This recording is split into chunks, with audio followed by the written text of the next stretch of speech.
Ils sont en contradiction avec eux-mêmes.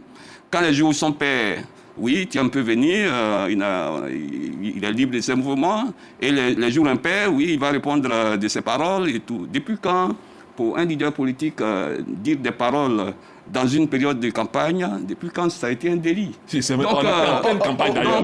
Mais attends, s'il te plaît. On ne peut pas laisser prospérer ça, parce que c'est très grave. Vous aurez la parole. M. Bayala, oui, cher ami, allez-y. Donc laissez-moi parler.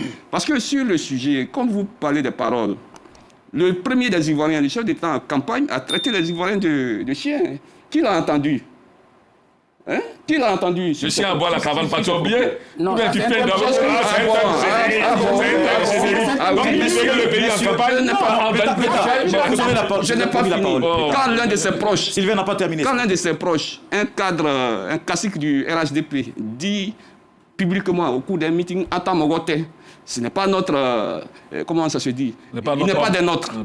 Non, Sylvain, soit des... Oh non. Mais c'est ce que vous voulez faire. C'est ce que vous avez commencé. Ça aussi, il peut être entendu. L'État est lanciné. Soit républicain. L'État est lanciné. Celui qui a proféré ces paroles-là, qui l'a inquiété? Qu'est-ce que vous voulez dire? Non, je vais dire que il faut, quand on parle de la Côte d'Ivoire, il faut qu'on soit circonspect. Parce que dire en même temps que oui, Thiam peut rentrer, on ne peut pas ménager une brigade spéciale pour lui. Et puis en même temps, c'est les mêmes gens qui disent ouais, il va venir répondre de ce qu'il a dit à Paris. Alors que depuis un moment, Thiam s'était déjà prononcé sur cette phrase. Il avait dit que c'était dans un contexte.